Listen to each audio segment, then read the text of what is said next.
반갑습니다. 오늘은 법구경에 나오는 여러분들이 한두 번 정도는 들어본 적 있는 이야기입니다. 들어보면 저 어디서 들어본 이야기 같다 하는 생각이 들 겁니다. 그래서 오늘은 주로 그런 이야기를 본문이라기보다 재밌는 이야기, 막장 드라마 같은 이야기를 오늘은 좀 하고 하도록 하겠습니다. 제목은 원한 맺힌 여인들이라고 법구경 제5품에 나오는 겁니다. 어떤 내용이냐면 옛날 인도에 얼마나 옛날 부처님 계시던 당시니까 아주 옛날이죠. 2500년 전. 아니고 그 훨씬 이전 옛날, 아주 오랜 옛날에 전설 같은 이야기. 어떤 한 아주 훌륭한 청년이 있었어요.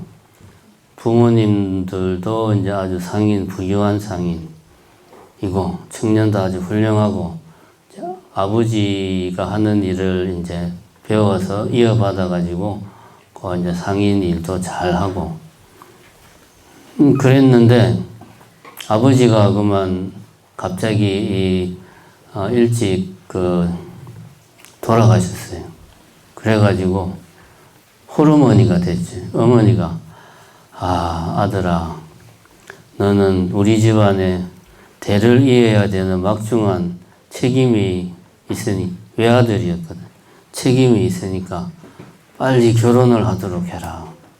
네가 혹시 생각하고 있는 여인이 없다면 내가 봐둔 여인이 있는데 네가 싫지만 않으면 그 여인을 너의 아내로 삼는 게 어떻겠느냐 하니까 아들이 사실은 좋아하는 여자가 있어가지고 아닙니다 어머니, 저는 따로 마음에 둔 여인이 있습니다. 그래가지고 자기가 평소에 마음에 있어 했던 여인을 데리고 와서 결혼을 했죠. 결혼을 했는데 이 여자가 애를 못 낳아. 이 막장 드라마의 첫 번째 조건이죠. 애를 못 낳는다. 이 여자가 애를 못 낳는 거예요. 애를 못 낳으니까 이제 시어머니가 바가지를 긁겠죠. 그러다가 이제 나중에는 아들한테 이야기를 합니다. 너는 우리 집안을 이어야 될 막중한 책임이 있는데 너의 아내는 아이를 낳지 못하니 네가 다른 여인을 들여서 둘째 부인을 맞이해서 대를 잇도록 해라. 그렇게 이제 이야기를 합니다. 이 이야기를 부인이 밖에서 일을 하다가 몰래 엿들었어요. 가만히 생각해 보니까 만약에 시어머니가 생각하는 여인을 둘째 부인으로 데려오면 자기는 그냥 이 집에 하인으로 전락할 것이다. 그 둘째 부인이 아들을 놓고 자기는 아기를 못 놓으니까 아들을 놓게 되면 당연히 남편의 관심과 사랑은 둘째 부인한테 갈 거니까 그러면 나는 이 집안에 하녀로 전락하고 말 거다. 그럴 바에는 차라리 내 말을 잘 듣는 여자를 내가 어디 가서 구해오는 게 낫지 않을까? 라고 생각을 해가지고 이 부인이 가서 자기가 둘째 부인을 찾아가지고 시골에 아주 순박한 여인을, 젊은 처녀를 잘 설득을 하고 또 그 집안에 많은 돈을 줘가지고 둘째 부인을 데리고 와요. 데리고 와서 보니까 불안한 거야. 저 둘째 부인이 하고 남편 사이에 아들이 생기면 남편이 분명히 그 아들을 귀여워할 것이고 아들만 챙기고 또 둘째 부인이 남편의 사랑을 다 독차지할 건데 그러면 나는 이 집안에 하녀로 전락할 것이다. 어떻게 하면 좋을까 생각한 끝에 이 여자가 첫째 부인이 생각을 합니다. 둘째 부인한테 자기 말을 잘 들으니까 네가 임신을 하면 나에게 이야기를 해주시오. 이렇게 이야기를 합니다. 둘째 부인은 나이도 어리고 순박한 시골 처자니까 그 말을 또 시키는 대로 첫 번째 아이를 뵌 뒤에 이야기를 했어. 그러니까 첫째 부인이 매일 우유죽을 써가지고 둘째 부인을 대접을 한 거예요. 지극정성으로. 물론 그 우유죽 안에는 낙태시키는 약이 이제 들어가 있는 거예요. 그래서 둘째 부인이 당연히 유산을 했죠. 두 번째 또 아이를 뵀는데 또 아이를 뵈니까 둘째 부인이 첫째 부인에게 이야기를 했겠죠. 그러니까 또 첫째 부인이 지극정성으로 둘째 부인한테 매일 우유죽을 써서 잘 대접을 한 거예요. 물론 그 우유죽에는 낙태의 약이 들어있었죠. 또 둘째 아이도 유산이 된 거예요. 그러니까 이제 둘째 부인이 이제 하루는 마을 아낙네들하고 빨래를 하다가 신세한탄을 하면서 어쩌다가 나는 애가 둘이나 유산이 됐다고 막 이야기를 하니까 마을 여인네들이 너 혹시 주변에 네가 임신했다는 사실을 뭐 이야기하고 나서 달라진 게 있느냐 하니까 이런저런 게 첫째 부인이 매일 우유죽을 써줬다. 이 말을 하니까 아이 바보야 그걸 왜 첫째 부인한테 이야기를 하냐. 네가 아이를 낳으면 네가 첫째 부인 위로 올라가는 게 두려우니까 첫째 부인이 분명히 우유죽에 약을 타가지고 애를 유산시킨 거야. 다음에는 절대로 말하지 마. 애를 뵈면. 그래서 둘째 부인이 세 번째 임신하고 나서 말을 안 했어. 근데 속일 수가 없잖아요. 배가 이렇게 불러오니까. 나중에 보니까 뭐 5달, 6달 되니까 배가 이만큼 불러오니까 첫째 부인이 화가 나가지고 너는 왜 내게 말을 안 했냐? 그러니까 내가 말을 하면 당신이 또 유산시킬 거 아니냐? 나도 이제는 다 알아요. 막 이제 그런 거야. 그래도 첫째 부인은 하여튼 계책을 써가지고 어떻게 해서 낙태약을 먹였어요. 둘째 부인은. 근데 이미 배가 산만한 상태인데 어떻게 됩니까? 애가 사산이 되죠. 그죠? 그러니까 이제 결국은 다 큰 애가 사산이 돼가지고 둘째 부인의 이제 자궁으로 빠져나오다가 자궁 입구에서 걸려버린 거야. 애가 이제 사산하니까. 그러니까 둘째 부인이 죽어가면서 이제 나를 이 집에 데려온 것도 당신이고 내 아이를 셋씩이나 유산시킨 것도 당신이고 이제 당신은 내까지 죽이려고 하는구나. 내가 죽으면 다음 세계는 기필코 귀신으로 태어나서 당신에게 복수를 하겠다. 이렇게 이제 원한을 품고 죽은 거예요. 둘째 부인이. 이 둘째 부인이 죽어서 뭐로 태어났느냐. 그 집에 고양이로 태어납니다. 그리고 첫째 부인은 어떻게 됐냐. 남편이 이 사실을 알게 됐어요. 왜 둘째 부인이 죽게 되었는가에 자초지정을 알게 됐어. 그래서 남편이 첫째 부인을 내 가족을 파멸로 이끈 이가 바로 너로구나 해서 패죽입니다. 맞아 죽어요. 첫째 부인이. 과보죠. 과보.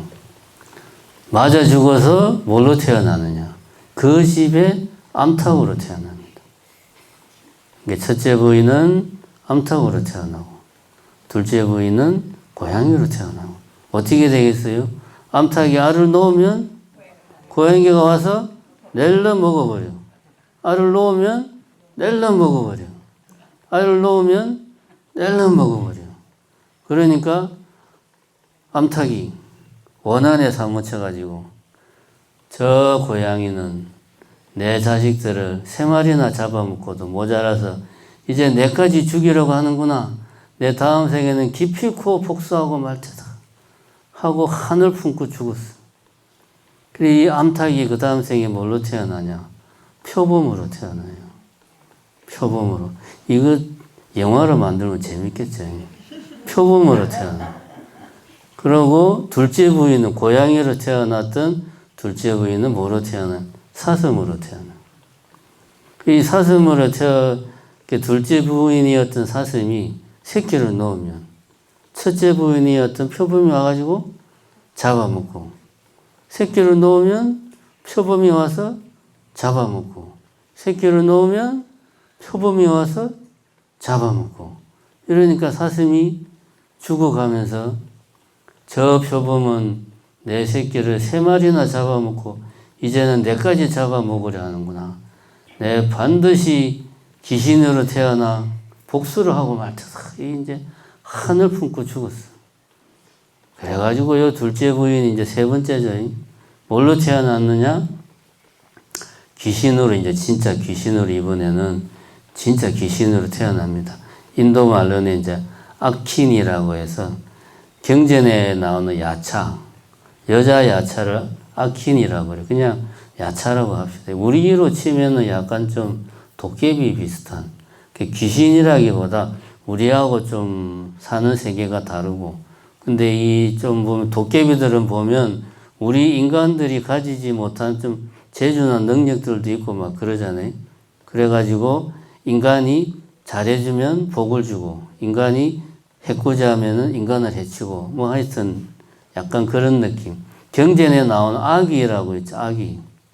아기가 이제 그 야차, 뭐 아기 비슷한 그런 사람과는 다른 좀, 귀신 비슷한 정령, 뭐 그런 존재로 태어납니다. 그냥 편의상 야차라고 하자. 야차로 태어나.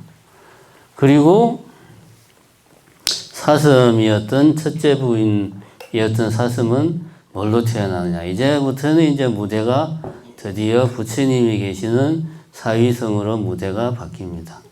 그래서 첫째 부인, 이제 첫째 부인이었던 표범은 사위국의 한 여인으로 태어납니다. 정리를 하면 첫째 부인은 죽어서 암탉이 되었다가 표범이 되었다가 또 이제 부처님이 계시는 곳에 여인으로 태어나고, 둘째 부인은 고양이로 태어났다가 사슴으로 태어났다가 야차로 이제 3번째 태어나는 거예요. 이제 이 첫째 부인이었던 여인이 결혼을 해가지고 애를 낳는데, 당연히 이 둘째 부인이었던 야차가 등장을 하겠죠. 이 둘째 부인이었던 야차가 여인의 제일 가까운 친구로 둔갑을 해가지고, 왜냐하면 귀신이니까 둔갑을 해서 잠깐 이 여인이 자리를 비운 사이에 아이를 낳았다는 소식을 듣고 왔다. 아이를 한번 보자 해서 낼름 잡아먹어버려요. 두 번째 또 애를 놓으니까 또 가장 가까운 친구의 모습을 하고 찾아와가지고 아이를 낳았다고 하는데 내가 축복해주기 위해서 왔어요. 보고 또 낼름 잡아먹어버려요. 이러니까 여인이 우리 집에는 야차가 있어가지고 아이들을 잡아먹어요. 내가 또 아기를 임신을 하면 우리 집에서 놓으면 안 돼요. 친정에 가서 놓을 거예요. 그래서 이제 3번째 임신을 해가지고는 친정으로 갑니다. 그럼 그 사이에 이 야차는 뭘 했느냐?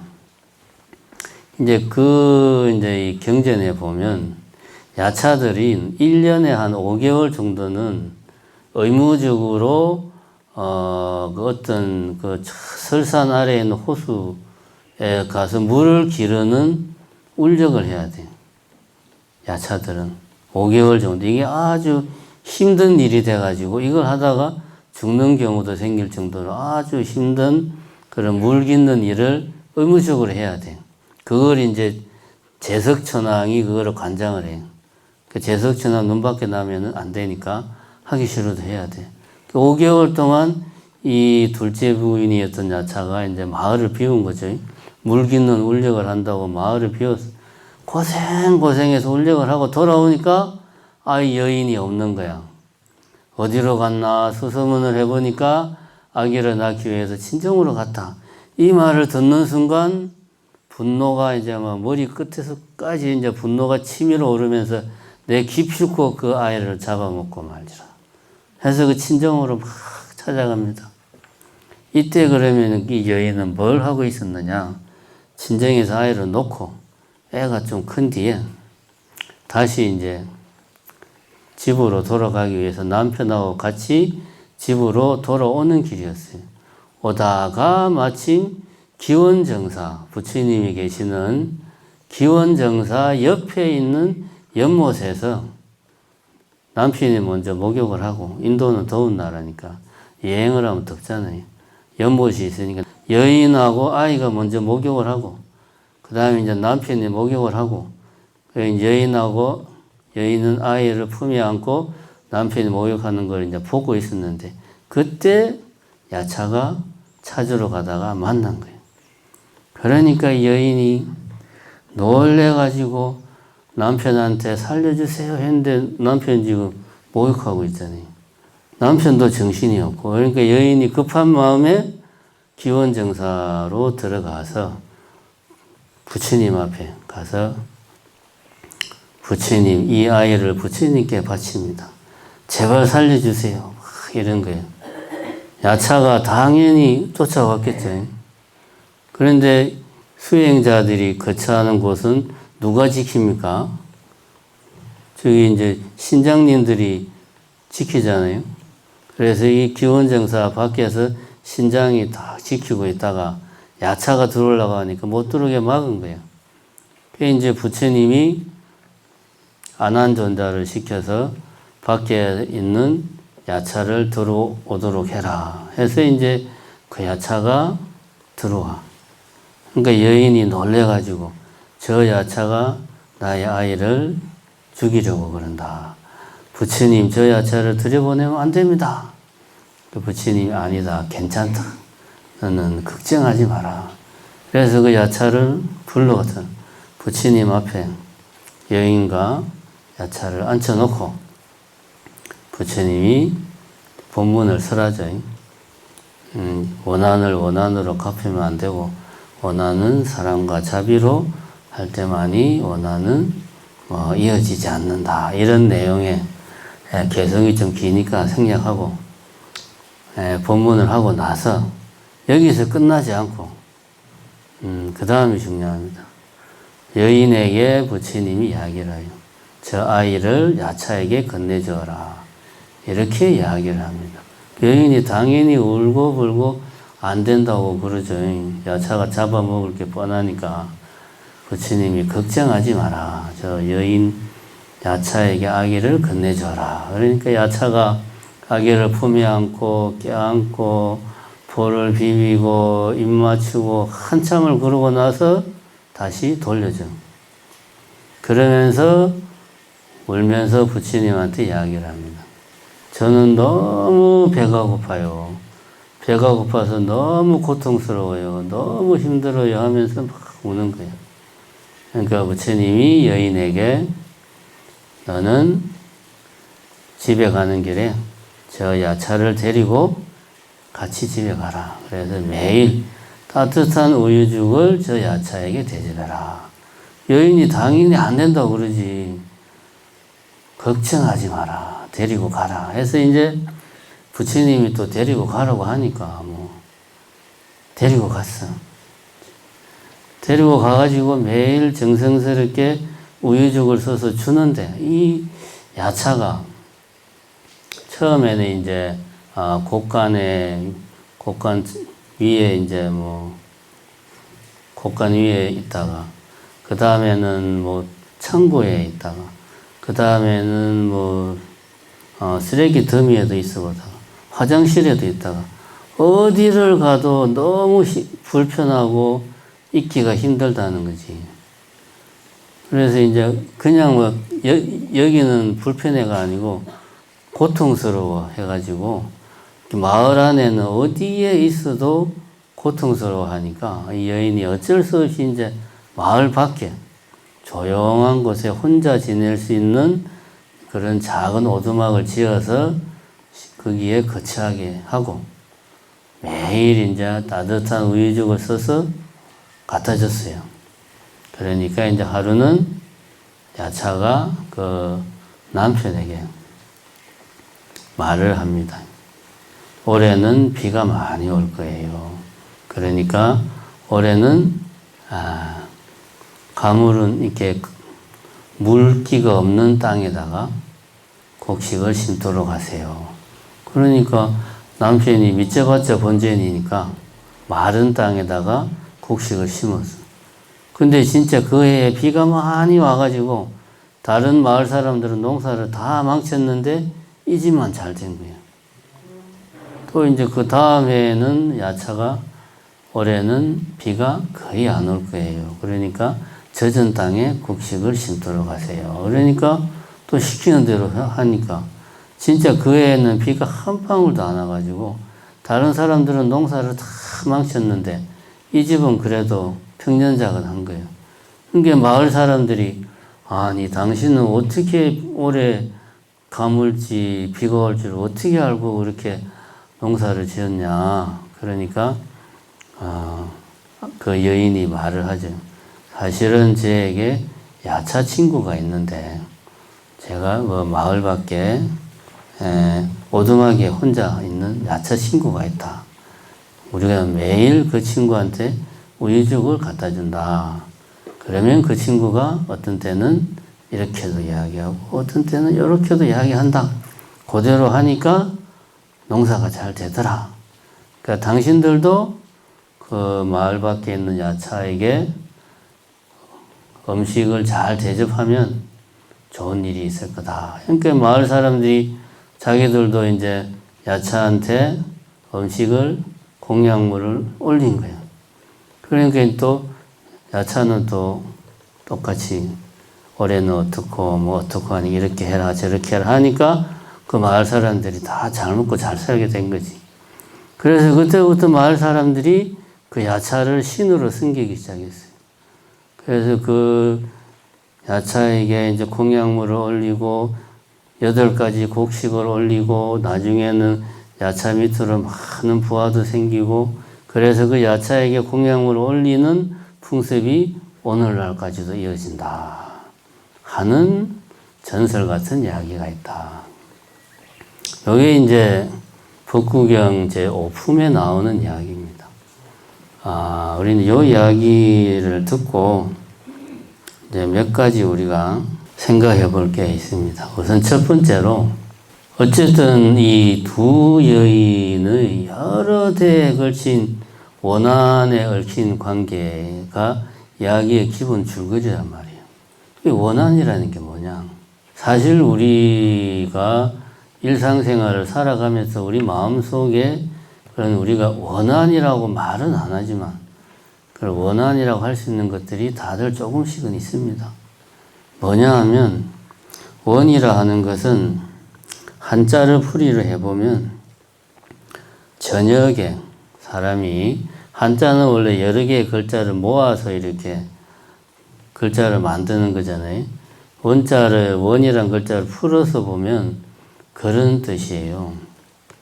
저녁에 어떤 사람이 잠을 자야 되는데 잠이 안 와. 몸을 이렇게 웅크리고 이리 뒹굴 저리 뒹굴 이리 뒹굴 저리 뒹굴 할 때 그 사람의 마음, 그 마음이 어떻게 했어요? 잠을 자야 되는데 잠이 안 와서 계속 뒤척거리는 거는 뭐 여러 가지 경우가 있겠죠. 걱정 근심이 많거나 뭐 하여튼 화가 많이 났거나 원한이 사무쳤거나 어쨌든 마음에 뭔가가 엉어리진 게 있는 거지. 그러니까 잠이 안 오죠. 그런 경우 많죠. 많습니다. 특히 보살님들은 그런 경우 많을 거예요. 다음에 한이라는 글자는 뭐냐 하면 한이라는 글자는 이 이제 마음 심자에다가 이제 되돌아본다는 간자가 합쳐진 글자인데 되돌아볼 때의 그 마음 상태를 말하는 게 한이라고. 우리 한이 맺힌다 할 때 그 한자. 되돌아본다는 건 무슨 말이냐면 글자로 놓고 보면 이게 이제 사람이 길을 가다가 뭔가가 앞에 이제 뭐 예를 들면 큰 산이라든가 큰 강 같은 게 있어서 더 이상 내가 나아갈 수가 없어. 나아갈 수가 없으니까 이거 어떻게 해야 되나 앞에 봤다가 뒤돌아서 봤다가 해서 간이 되돌아볼 관자란 말입니다. 어떤 한계에 봉착했다 할 때 이제 그런 의미가 이제 간이란 걸. 그랬을 때의 마음.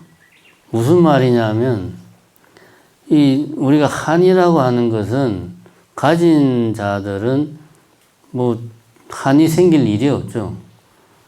뭔가 이렇게 좀 약자, 사회적으로 좀 핍박받는 사람들이 한이 생길 수밖에 없어요.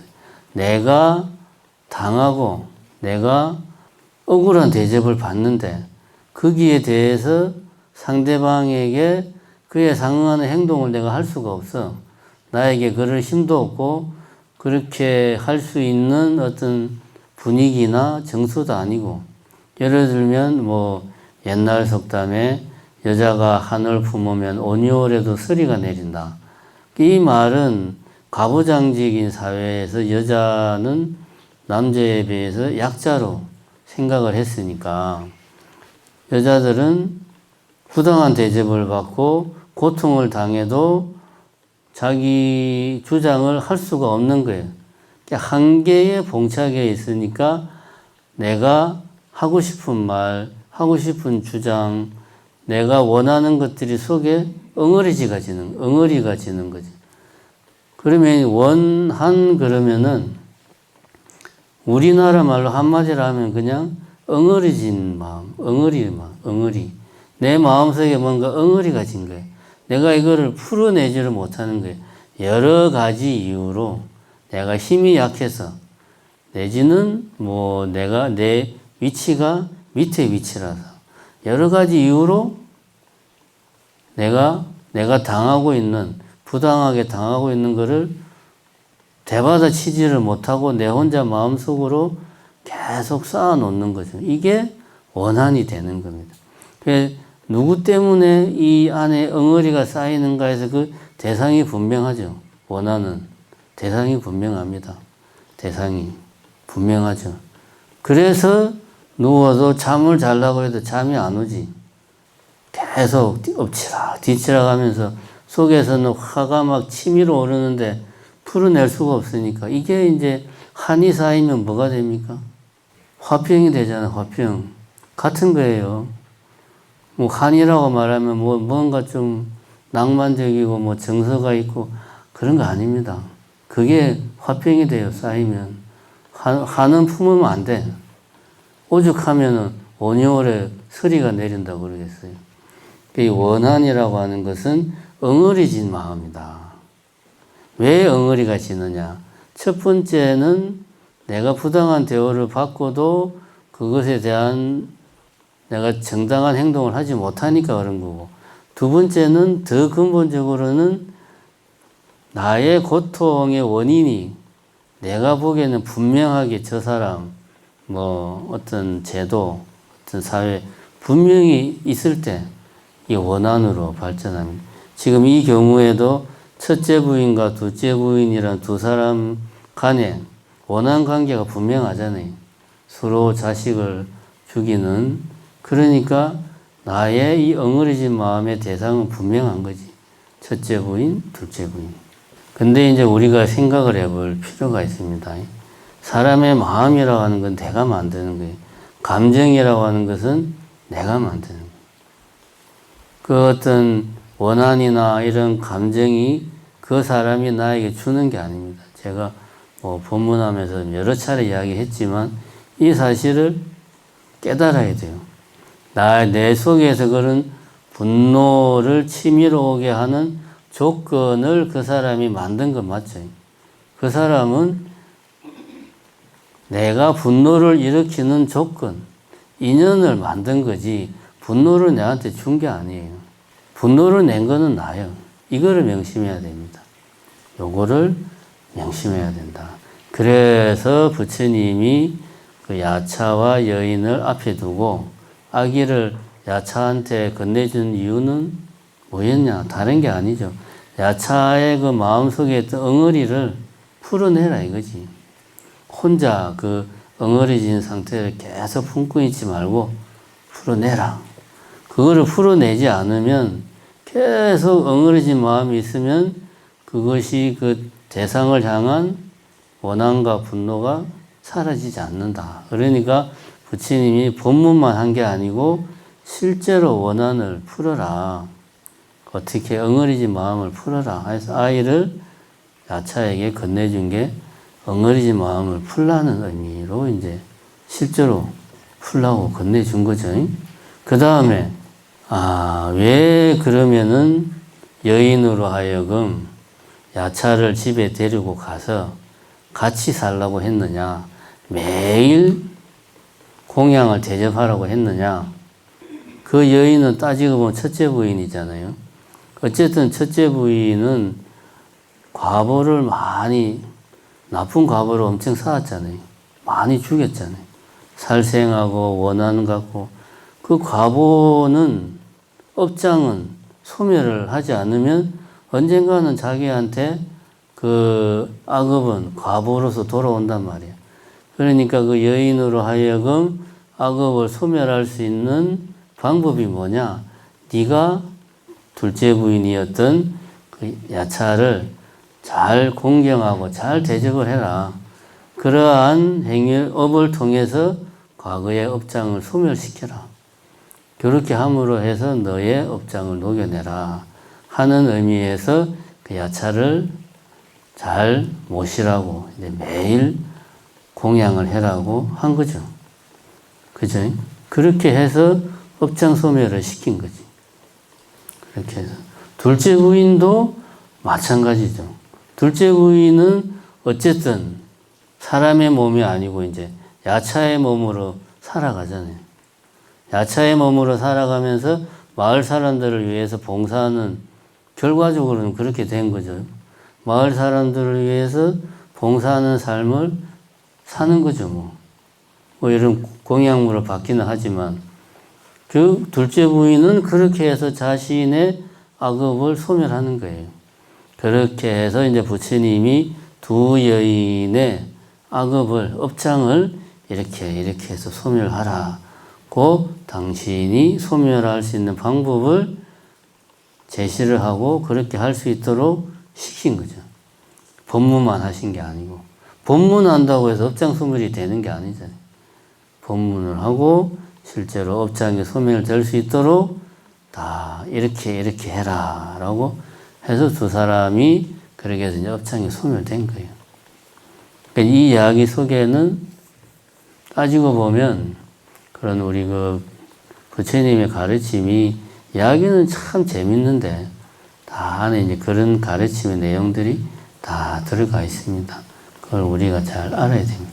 그 다음에 이제 어쨌든 마을 사람들은 야차를 따지고 보면 전생에 뭐 고양이였고, 그죠? 전생에 뭐 사슴이었고, 이런 야차를 신으로 모신단 말이에요. 마을 사람이. 그러니까 이게 이제 일종의 인도가 보면 인도에는 신이 아주 많단 말입니다. 신이 아주 많아요. 그럼 처음부터 신이 그렇게 많았느냐? 왜 그렇게 인도 힌두교에는 신이 많을까? 우리가 가만히 생각해 보면 지금 요 이야기에 단초가 있습니다. 쉽게 생각해 보면 그런 거죠. 인도라는 나라가 땅덩이가 크단 말입니다.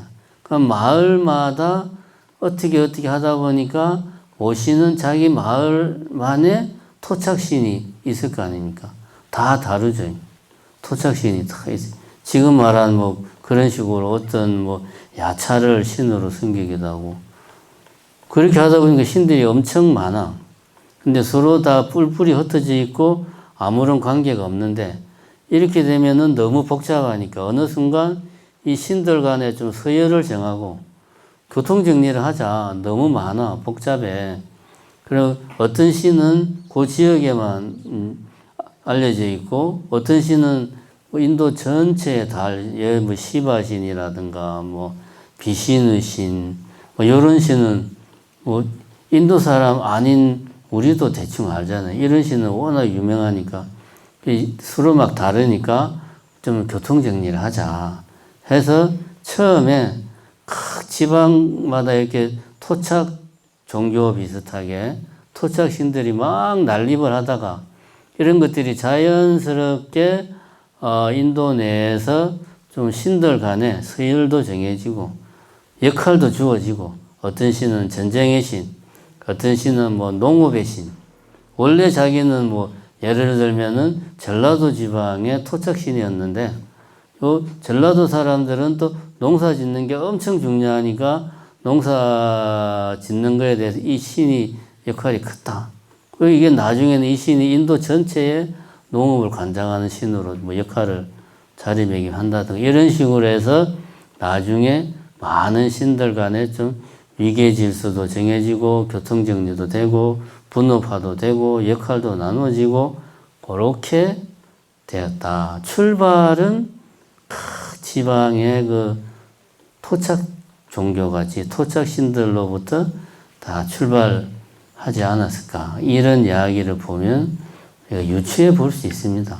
이 이야기도 자세히 보면 이거는 근거가 있는 건 아닙니다만은 이게 불교 부처님 당시에 고유한 이야기는 아닌 것 같아요. 이미 이런 스토리가 인도에 있었는데 여기를 이제 불교에서 가지고 와서 거기에 이제 부처님도 넣고 여기에 좀 불교적 교훈도 넣고 그렇게 해서 좀 새롭게 각색을 한 거죠. 쉽게 말하면. 그러니까 어떤 이야기를 불교 버전으로 리메이크를 한 거죠. 제가 볼 때는 그래요. 아예 처음부터 만든 것 같지는 않고. 그래서 저는 이제 세 가지 이야기를 했습니다. 첫 번째는 원한이라고 하는 것은 엉어리진 마음이고 그건 하나의 감정인데 내가 만든 거다. 그거는 우리가 사실은 원한이라는 말은 안 하지만 일상생활에서 우리 마음속에 엉어리지는 것들은 크든 작든 누구나 있다. 근데 그거를 우리는 원인을 내 밖에 있는 어떤 다른 사람, 환경, 사회 탓으로 돌리는데 그런 것들은 조건이다. 그러한 감정을 만든 건 내 자신이다. 이거를 잘 알 필요가 있다. 두 번째는 업장은 실제로 소멸을 시켜야 되는 거고 그리고 부처님도 법문만 하지 않고 필요하면 어떻게 하면은 저 두 여인이 업장을 소멸 자신들이 몇 세대를 이어오면서 쌓은 그 악업을 어떻게 하면 소멸할 수 있나 해서 그 방법까지 구체적으로 제시를 해 주셨다 하는 거 우리는 좀 유의 깊게 바라볼 필요가 있고 세 번째는 이런 이야기를 보면서 인도의 힌두교에 왜 신이 그렇게 많을까 아마도 각 지방의 토착신들이 서로 이렇게 막 교통정리가 되면서 지금처럼 이렇게 많은 신들이 만들어진 게 아닐까 뭐 이렇게 정리할 수 있겠습니다. 오늘은 법구경 제5품에 나오는 이야기를 가지고 본문을 했습니다. 마치겠습니다.